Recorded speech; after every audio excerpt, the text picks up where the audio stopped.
Bill को लेकर लगातार सदन में बहस भी चल रही है। पीएम को भी आपने सुना। मेरे साथ स्मृति ईरानी जी जुड़ गई हैं इसी मुद्दे पर बातचीत करने के लिए। बहुत बहुत स्वागत है मैम आपका।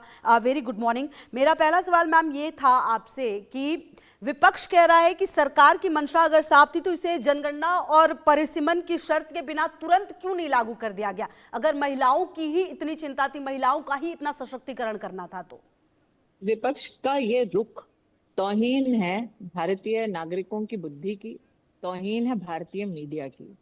क्योंकि जो भी संवैधानिक मर्यादाओं को समझता है, संवैधानिक और कानूनी व्यवस्थाओं को समझता है, वो जानता है कि 33% आरक्षण महिलाओं के लिए लागू करने के लिए डीलिमिटेशन की जरूरत है, कॉन्स्टिट्यूएंसी को फिर से रीड्रॉ करने की जरूरत है। और डीलिमिटेशन तभी संभव है जब आप किसी डेटा सबसेट पे, सेंसस पर निर्भर करते हो।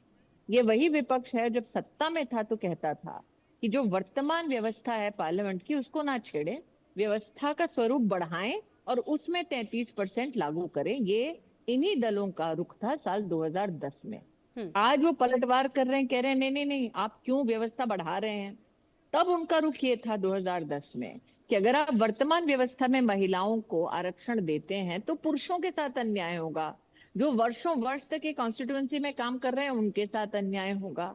आज जब भारत सरकार महिला और पुरुष दोनों के साथ न्याय करने की कोशिश कर रही है तो कहीं ना कहीं जो मुद्दा है उससे पलट रहे हैं विपक्षीय दल। यही विपक्षीय दलों ने 2023 में कहा था झटपट आप इसको इम्प्लीमेंट करिए अगले लोकसभा चुनाव में।